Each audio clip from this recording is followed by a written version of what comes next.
of zero-click content, getting customers without clicks. All right. Oh, gotta make sure I have my chat window here. Okay, friends. All right. Thank you, friends. Okay, so here's what we typically do, right, when we market our business.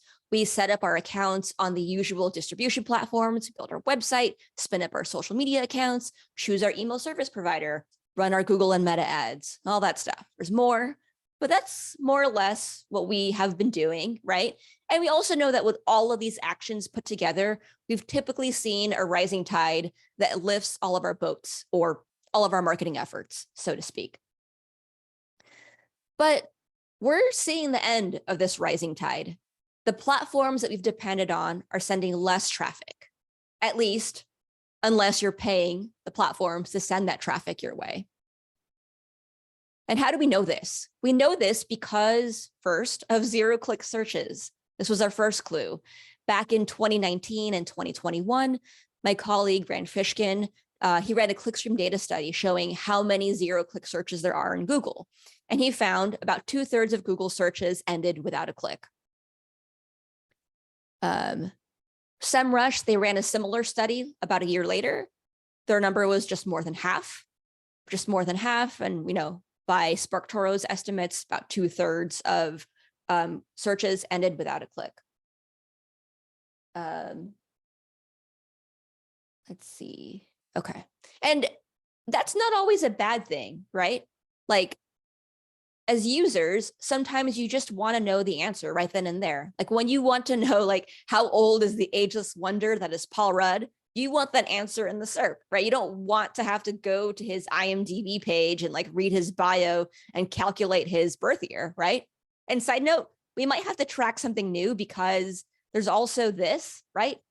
Kind of a negative click search where I didn't even finish typing the query before it showed me the answer. Sorry, looking at the chat. Someone asked about the presentation. Yes, I will send you this presentation after this. So feel free to screenshot and take notes and whatnot, but I will send you this presentation afterwards. So you might not need to take screenshots. All right. Now, how about the social platforms, right? I talked about Google just now. What about social? Some of them don't allow links at all, right? If you look at Instagram, right? I mean, you can type your link in the caption, but it's not going to be clickable. And you can hope that people are going to remember that link and try to type it out. I'm not doing that. You can also get creative about how you do the whole link in bio thing, right? Like this blogger, Foxes Love Lemons, which is actually really good, where if you go to the URL in her bio, she has something that kind of mirrors her Instagram posts, where you can easily go to the blog posts, but that required a lot of setup on her end. Of course, there's also TikTok. Similarly, creators have to put more of the context in the caption. They put their link trees, their Amazon storefronts, and their bios. And at this point, creators believe they can't even say link in bio because they'll get suppressed by the algorithm. That's why you might notice that people are saying things like, you know where to find out more, right? And other social networks like LinkedIn, Facebook, Twitter, they allow you to embed links, but they'll penalize your reach, right? So you have people like me, annoying people like me, who say link below in the comments. It's because it actually works. All right, and I'll show you more of that later. All right, and as for Twitter or X, when Elon Musk showed the algorithm, it clearly penalizes visibility of posts with links. Look, in this screenshot here, it shows definite spam vector. And to my knowledge, or at least a few months ago, Threads wasn't penalizing links. I don't know where the state of this is now, but I'm a pessimist. I think it's only a matter of time. And at any rate, when there is referral traffic, you can't even see it, right? Like, this is SparkToro's Google Analytics. Both direct and organic search are hiding a ton of sources that send us web visitors. And here's our supposed direct traffic at SparkToro, right? 240,000 direct users. 76% of them come from direct. So over 200,000 people, they know to go to sparktoro.com and type it in their browser. I don't know. And so here's what I think is happening, right? We're seeing that there's a lot of misreporting or kind of misattribution of things. Sorry, kind of skipped ahead here. So I'm skeptical, right, that over 200,000 people are typing in sparktoro.com. It's because we have these whole platforms that are hiding the attribution, right? If TikTok, WhatsApp, Discord, Mastodon, Slack send you traffic, your analytics will report those visits as direct, right? Which means if you're relying on these platforms or anything to, or if you're relying on any kind of analytics platform to send you accurate information, you might want to rethink that. So who do we know is sending traffic to the open web? Who is? Well, we did a study on this too. So with our friends at Datos, we looked at the web's largest traffic referrers over the past year. So this was over the past 13 months. Google sends about 63% of this traffic, right? So by and large, of all the major platforms, Google sends the most traffic. And who's getting that traffic? So this is a bit wonky to explain, so bear with me here. So what we looked at who is getting traffic. So in doing this, we compared the top 170 websites to the rest of the internet, and we called the rest of the internet the long tail of the web. And so what we found was that the long tail, everybody who's not the top 170, they lost about 3.2% of the traffic to the top 170. So that number might sound small, but that's the equivalent of tens of millions of visitors and billions of clicks. And while the number of monthly unique visitors to the top 170, it grew by 0.29%.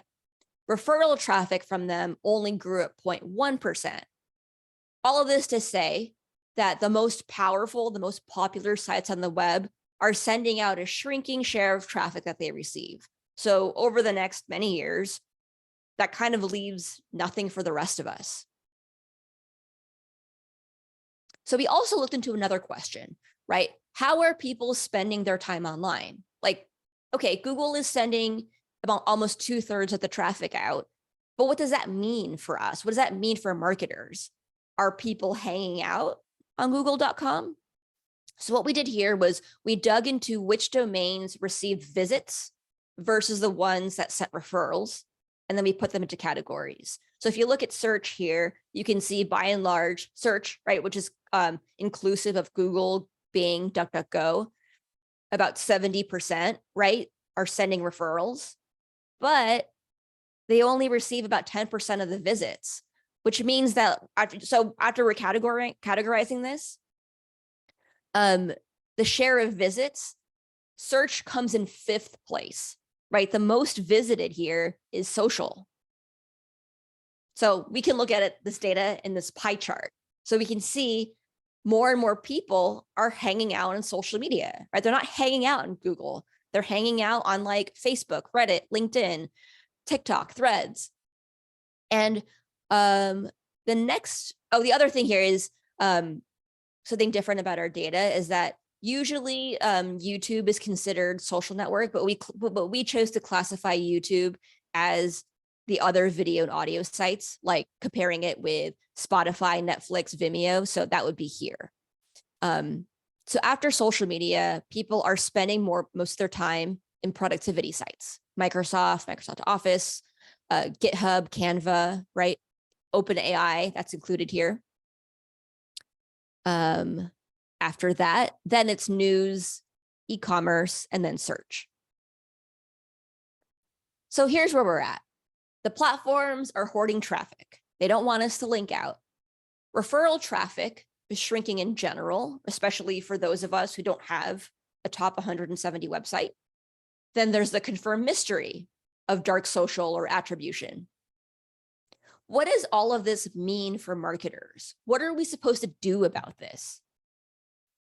Well, I don't think the fundamentals are changing. We might be going back to basics, right? We have to go where the attention is.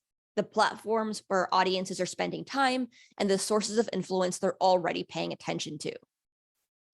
Think not so much, how do I get referral traffic, but maybe think more about how can I get visibility in the social platforms and in the news, right? How can I dominate where the attention is?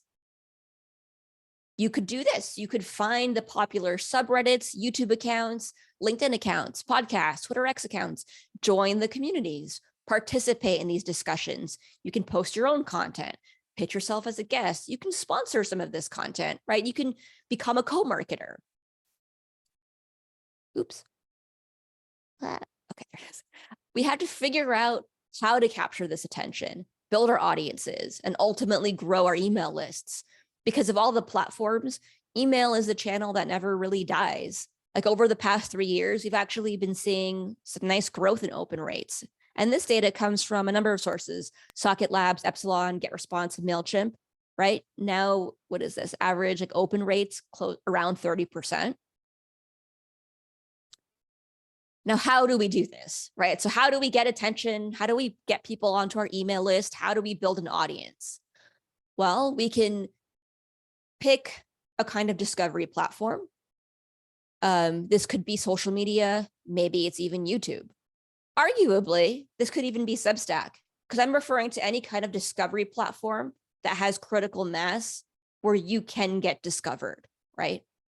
So what are some examples of this, of earning value from attention here?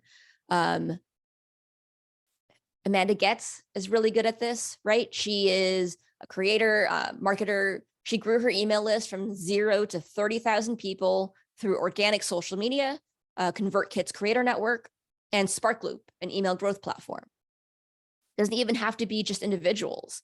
We can look to other brands too, like B2B SaaS startup Planable. Last year, they led a series of short masterclasses, super targeted masterclasses that led to over 1,300 signups. And about half of those signups came from their email list, but the other half came just from social media and co-marketing, which means almost 700 highly relevant new leads. It's a great win for them. Or this other company, Dream Data, right? They have an employee advocacy program in which all the employees are, empowered to post about work, about Dream Data. And as a result, they themselves have seen more website visitors and more demos booked. Like if you look them up on LinkedIn, you'll see a lot of them have this book an appointment call to action on their profiles, and it actually works for them. All right. Now, how do we do this, right? But how do we capture the attention? How? Through zero-click marketing, right? We've got to beat the platforms at their own game, and it starts with zero-click content. Here are some great examples here. Okay, Pixel Academy, great Instagram account, right? All zero-click content on their Instagram. They do carousels, reels, posts. A ton of their posts go viral, and they have over 278,000 followers. And important thing to note really is that you can go to their Instagram profile, get a ton of value, learn a lot just from staying in their Instagram profile. Other thing is, no, you don't have to go viral, right? No marketer wants to hear the strategy is to go viral. Strive for repeatedly high engagement, right? So this company, Lavender, sure, not viral, but a lot of their posts are getting over 50, 70, but 75 likes, and they have over 51,000 followers. That's pretty nice. And then finally, using myself as an example, only because I can show you the receipts. When I create zero-click content on LinkedIn, and I'd like to kind of test, creating zero-click kind of standalone content versus adding the link into my post, I'll see that, look, the zero-click post in which I just put standalone insights directly into my post and did the whole link in the comments below, got over 9,000 impressions. The other post, right, where I just put the link directly into my LinkedIn post, over 1,000 impressions, right? Much lower impressions. Okay, but more how, right? So here are some frameworks. well, one, here's the kind of the overarching framework that I think this applies broadly to different kinds of social channels, right? Aim for high engagement post, high engagement non-promotional post, right? Your like high engagement sort of 0-click post. Do another one in the middle somewhere. Drop your kind of self-promotional post with a CTA, the like sign up for my webinar, join my email list, right? Those dropping in the links, and then go back to your high engagement non-promotional posts. So your high engagement posts, these will earn you brand exposure, hopefully get you new followers. And your self-promotional posts, this capitalizes on your algorithmic reputation, so to speak, and ultimately sends clicks back to your site. Carol asks a quick question here. Does the same apply for LinkedIn business pages, link in comments versus in post? From what I've seen, yes. Like when I've tested this, link in comments works pretty well. The tricky thing is that then you can't really schedule content, right? Because if you're scheduling a LinkedIn post with a link, all the information is there. But if you're scheduling 0-click content, you're a standalone post, you're going to have to make sure you go back to the post as soon as it's published and drop in the link. So adds a little bit of friction for you, the person managing the account. All right, other tactics, right? So I have a couple tactics here I can walk through in terms of how to create 0-click content using some examples. So this example is going full social media, right? Tim Solo, CMO of Hrefs, had made a sort of product announcement kind of recently, right? Hrefs is now showing the historical snapshots. Great. He uploaded the video directly into his post, gave all the necessary content in the caption or post, right? He doesn't link out to a press release. All the information is there. This works really well because it's a news announcement, right? Like nobody wants to click on a press release. Nobody wants to see like, oh, look at my news, guys. Click here for the news. No one's going to click on that. But putting all the value right there in the post, it at least allows the user to read it and consume it while it's there and then keep scrolling afterwards, right? And look, it did pretty well. I mean, I screenshotted this just several hours after he posted it, already had at least 38 likes. It's nice. All right, more examples of this. Francisco Baptista, CEO and founder of Team Sports. He's also really good at this. So Team Sports is, it's a sports app that he's created. He's really good at putting announcements and embedding video directly into his LinkedIn posts. So, which is nice because you can see just on his LinkedIn how the company's doing, what they're up to, some new launches. Another example, Girl Power Marketing on Instagram, right? A lot of Instagram posts are, content like this, where all the value is directly in that post. So this tactic works well for news and announcements, but also just if you can communicate the full idea into one post. So maybe shorter form content. All right, second tactic. You could try giving away the punchline to something, right? Like this works if you have fully completed content that you're trying to promote, where you have that beginning, middle, and end. A while back, I did this blog post on why you should think beyond buyer personas and think more inclusively about, or more holistically about audience personas. And so I wrote this longer blog post and it ended with this joke of like, here's my crappy buyer persona template, right? And so what I did here to promote the blog post was, instead of saying like my thesis, right, on like audience personas, blah, blah, blah, you probably even tuned out as I was saying that. No, go to the punchline, right? This is immediately understandable for anybody in marketing. Haha, you can engage with it. Got over 500 likes on the tweet.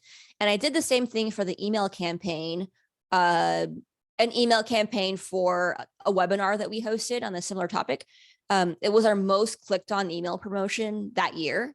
And we got over 900 registrants to this webinar. And I will say, I also embedded the webinar CTA in my blog post.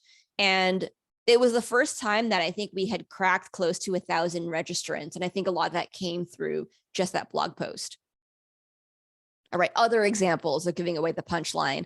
If you go on like Rand Fishkin's LinkedIn profile, he does this quite a bit. So in this particular post, he's talking about this presentation he was giving at MicroConf, right? This was the punchline of this. And he's like, oh, I'm going to expound on this in my presentation. Patrick Campbell of Profitwell, this is a longer thread. I believe this is his pinned tweet.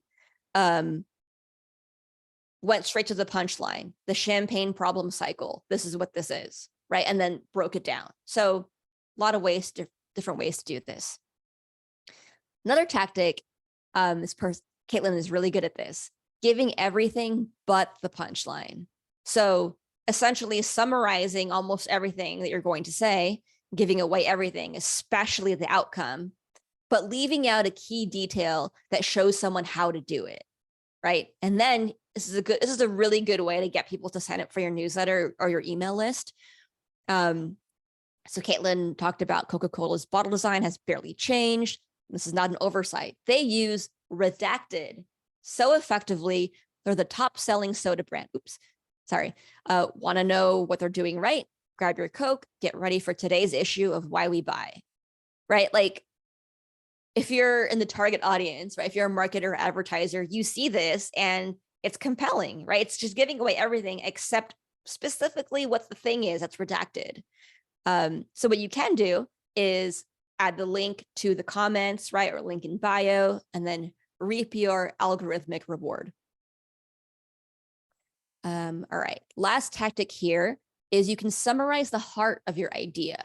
So you can do this when you have, again, like fully fleshed out content. You can share the outline of it, or you can share the core thesis. Remember, clicking should be optional, right? And if you do this really well, you can do this probably multiple times with a single blog post, right? Or a single podcast episode. Wes Ko is really good at this. So this is kind of an older, quite an older piece of content, but it's the brand versus performance marketing spectrum. Should you prioritize brand or performance? This decision will impact how you define success for any marketing tactic.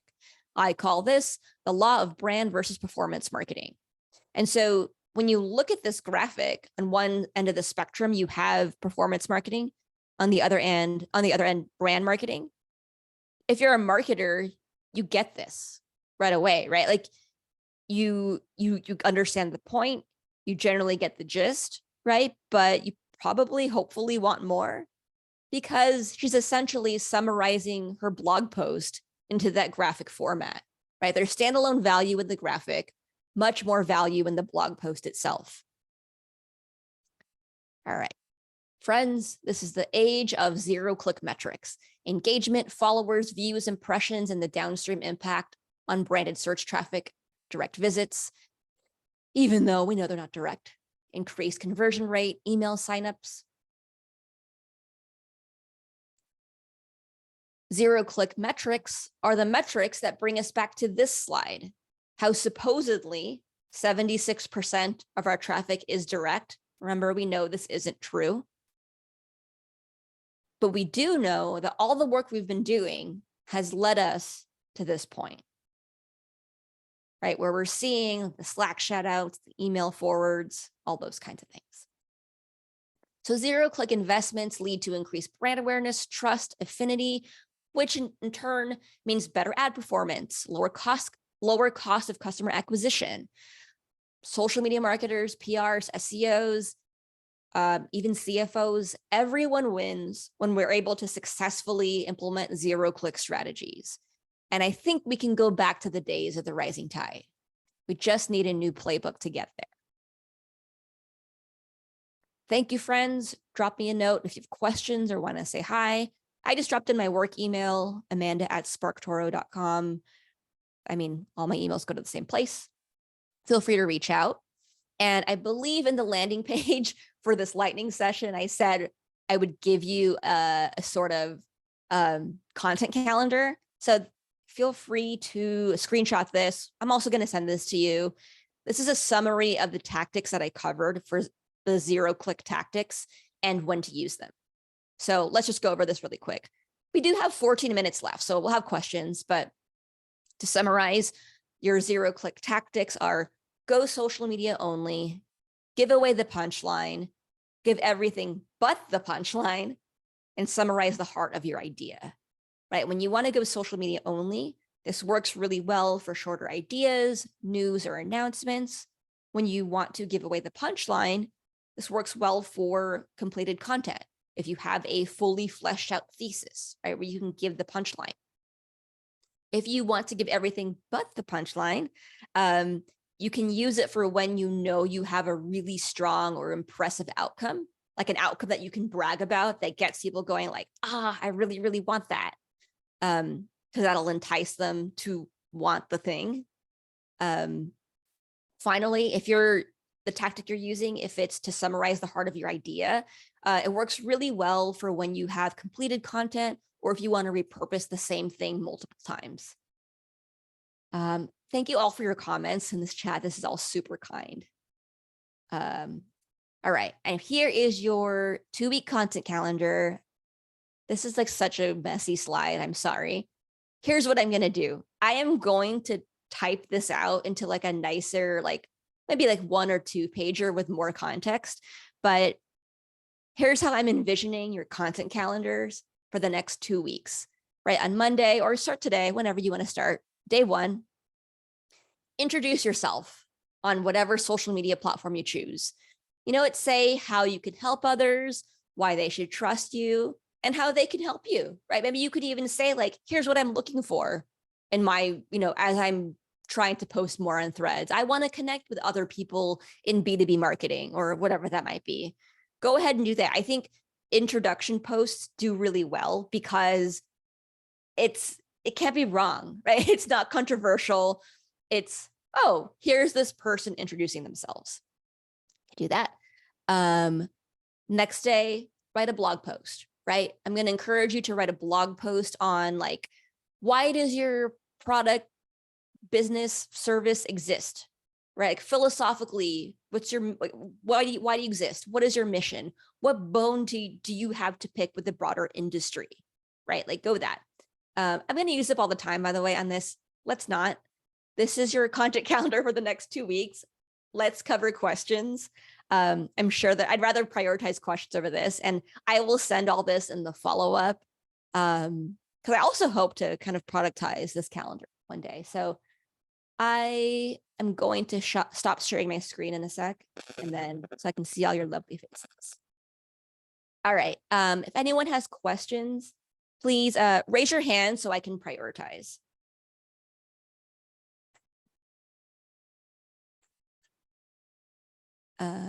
Maybe I'll also, all right, Dr. Thiessen, go ahead. Oh, awesome. So LinkedIn is this strange beast now where it's become much more of a social media platform than it was before. So how does the strategy change for LinkedIn, or does it change? I don't think it changes, right? I think it's a lot of, I would say use LinkedIn as like your mini blog, right? Like write 100, 200 word posts. And I know there's a character limit, but I like to stay around 100 to 200 words because it's not too overwhelming. Use that as a place to write some of your standalone ideas, the things that you really stand for, things you believe in. Do the whole link in the comments below, that kind of thing. I'd also suggest adding maybe your email sign up or wherever you want people to convert, right, directly into your headline, because you can do that too. But LinkedIn is a great, lead gen, lead capture tool, especially for B2B. Fantastic. Thank you so much. Yeah. Tash. Thanks. Sorry if my internet's a bit choppy. I just wondering if you have any specific advice for writers, because like my website and like where all my posts are is like where the meat of my content is. So I'm like hesitant to go like social media only because I'm like, the value is in reading this really super long article. But yeah, I was wondering if you had any specific advice around that for like thought leaders or writers specifically. Yeah. Thanks. Honestly, even better, because now you have your home where like, your website is never going away because you own it. Even better. I would suggest that I think it's awesome now because now you have these defensible long form essays, articles, right? I would take some standalone ideas in that, Like maybe it's just the main argument, like here's why I hate this thing and here's why the world should be better, or whatever it is that you're writing about. Put that in social media, and then make sure your personal site is easy for people to find, the whole link in bio thing, so that as people get to know you better on social media, they can go like, oh, I think Tosh has a lot to say on this topic. What is this? And then they'll go to your bio, click on the link, all that good stuff. And then also when posts are doing well, you can also add in the tweet, the thread, link in the comments and say, by the way, I have more thoughts on this, or like more context is here on my essay. So it's more about being very strategic about how you mete out links. Hope that helps. Tammy. Hi, thanks. My question is really inspired by everything you've said about LinkedIn. I'm a solopreneur and I have a LinkedIn account for myself and I have a LinkedIn account for my business, and I have a lot more people following me individually. Is there a strategy that I should be thinking about with regard to posting as myself versus as the business? Oh, interesting. So, and these are both on LinkedIn, is that right? I have the same situation on Instagram, but I primarily use LinkedIn right now. So one way I approach this, and I'm sure there are other ways too, and I would look forward to seeing other examples, but one way I approach this is using the work or the business profile as like the main news feed. Like all company news, all announcements, all official things go there, no matter what, right? And then what I do on my personal page is essentially amplify that content. I'll write my own versions of things. I will sometimes just comment on the business account just to help kind of boost that algorithmically. Just kind of trying to make sure it's sort of complementary content strategies. So the business account will be like, here's our product launch. Here's why we do this. Here's why this company exists. On my personal page, it's here's why I care about this problem. Here's what I think this product can do for other people, right? So it's sort of like my point of view on what the company is doing, even though I and obviously you are the company spokespeople. I hope that helps. Okay, Josh. Thank you. Oh, hey. Yeah, I think Tammy stole my question. So thanks, Tammy. It was about that interplay between the brand and your personal account. So I already answered that. My other question, my reserve question was more on, you hear people now saying like on LinkedIn, they're like, don't go over there. The algorithm is horrible again. Like it used to be great. I used to get all this type of stuff. So it's not going to stop me per se, but I'm wondering what your thoughts are on that. So Like people saying don't go on LinkedIn anymore because or now, like they're like yeah. 6 months ago, my reach was amazing, and now it's just crickets. So don't go over there. Don't do that. And it's like, but anyway, Yeah. just want to know your opinion on it. No, that's a great call out because I see that too. I think it just means that for a long time, there had been a dearth of content on LinkedIn, just not enough of it. But I think now there's more and more content there. So it's really just getting a little bit more competitive. But I don't think that means maybe you shouldn't be there. I think you should always, if your audience is there, you should be there. It's totally okay. Like keep doing your thing. I try to also think about it as like from the human point of view, right? Of like, what do I like to see on LinkedIn? And I think like you can kind of broad strokes this, right? You can kind of see the stuff that people complain about on LinkedIn. Like, I don't want to see like more broetry and like, all these line breaks. It's so annoying to me. But I think it's interesting to kind of take that feedback and think about, well, how can I do something that's a little bit different from this? How can I do something that could be refreshing to this audience? So I wouldn't let the like high competition dissuade you. I would suggest trying to use it as an opportunity to really lean into being yourself and doing and saying the things that nobody else can do, that only you can do because you are uniquely qualified to say it because you've lived it. Emilio. Hey, Amanda. I was just so actually caught my eye was the misattribution to direct traffic for things like TikTok, and we run a lot of ads on TikTok, on Spotify, on YouTube, where we're not necessarily expecting a click based on the nature of the platform. So my question is, how would you recommend us addressing that misattribution to direct data or to a direct source when we run zero-click content like this? And really what we're hoping to achieve is going to stakeholders with like, hey, we ran these ads on Spotify and YouTube, and this is direct, this is top funnel, but this is the impact on the bottom funnel. That's a great question. I have a question for you. Is when you're running TikTok ads, and if people do click on the ad to go to your site, do you see that as having come from TikTok? We do, but the revenue attribution doesn't align with what TikTok's reporting. And of course, like Google will inflate their own properties on analytics.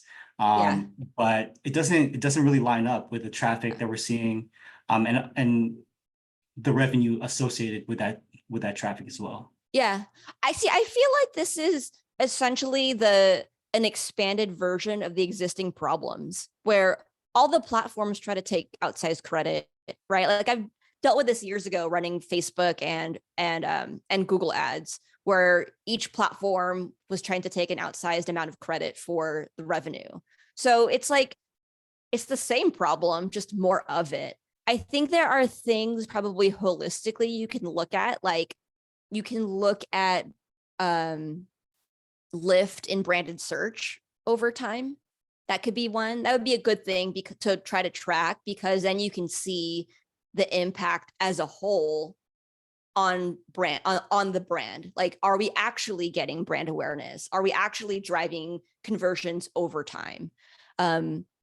Maybe the question then is for marketing leadership of, okay, if we don't really know who's truly getting the credit, how do we think through marketing budget, right? Because to your point too, when you mentioned there is some of the zero-click content where it's not necessarily optimized for purchase now, but it gives that standalone value. Does that come from the content team's budget, or does that come from performance's budget? So I would pose it as what I would try to do is I would try to pose it as a budget question. Like, if we don't know who's getting attribution, how do we know whose budget it falls under? And how can we think about this as a team more holistically? AKA try to find a way to put on your boss. Nigel, go ahead. Hi, Amanda. Just at risk of circling back to that LinkedIn question, if you think of the fuel for success on LinkedIn being engagement, then you can't have a conversation with a company page. So the true engagement that leads to opportunity will always come through personal brand page dialogue, where we have an audience of people that can actually have a conversation, leading to reactions and comments. In the comments is the source of the conversation, which is a follow-up for later. So for sure, in B2B environment, whilst the company page is essential for that information flow of company news, that's fine. At source, company page content isn't an engagement tool, and therefore have limited reach. You've only got to examine any company page to look at the stats on that typical page on LinkedIn compared with some of those companies' sort of key ambassadors or champions. The ratio of engagement is so far stretched that it makes you wonder why people don't give more power to the people who are leveraging their voice in an organization to be those conversationalists. So that's where the power and where the opportunity arises. Just want to drop that in. Yeah, no, I agree. And I feel like it's just a lot more sustainable for a business to have a handful of those champions, right? Versus just leaning on the one social media manager to fully manage that company page where all the engagement's coming from there. When that person takes a day off, then what? Or if they leave, or yeah, or if they leave. Yeah. Jonathan. Amanda, thank you for all of this today, by the way. Longtime follower and lurker, so I was really thrilled to be able to jump on here with you today. I'm kind of curious about maybe a next step when I look at your summary, your calendar, and just from your wealth of experience and knowledge, like I'm really curious if when planning, do you have kind of a favorite rubric for prioritization of content ideas that you've internalized and keep coming back to in your career and experience? That's a great question. You know, the one that is just most sustainable for me personally, and I don't know if this is going to work for everyone, is I scroll on social media anyway, right? Like any other one, like anyone does. What helps me is to just see what people in the marketing community are talking about. And I say marketing community because that's my target audience, right? I see what they're talking about, what they're complaining about, what they like, what they dislike, and then trying to write a reaction to that, right? Where it's not maybe like, and so, you know, I can only hope that somebody has the terrible take that I can that I can fight back against, right? And it's not about amplifying a bad take or trying to dunk on an individual. It's certainly not that. It's if my hope is I can see an opinion that I don't agree with and can be like, I don't agree with that at all. I actually have some evidence that says otherwise. And then creating my own standalone post that is basically just like, here's how I think about this strategy. Here's how you could do it too. Actually, a lot of my content is kind of reactionary to that, where it's not about calling out individual. It's just it's highlighting the idea that I want to, or like the positive behavior essentially that I want to see. So that's what I kind of lean on. Other things, like when I'm really thinking about the business, I think about the major launches or the major news that we have in any given month. We are planful at SparkToro, but we're not like, we don't have like this like daily or weekly calendar of things happening. It's sort of like big picture kind of monthly / quarterly stuff. So as I know that stuff is coming down the pike, then I know to think about like, okay, we have a product launch, or we're launching into like the UK and Canada in the next several months. Okay, ahead of that, I want to make sure we have a couple of case studies in those regions, right? So that's kind of how I think about it. Great, thank you. Yeah. Any other questions? I know we're a little bit over, but I can also cover a little bit more. Cool. Well, with that, I think I'll let you guys go. Thank you all for coming. I will say I am launching the next cohort of Content Marketing 201 in a couple weeks. So in the follow-up email, I'll send you all a 25% off discount code if you want to take the course. Happy to answer any all questions.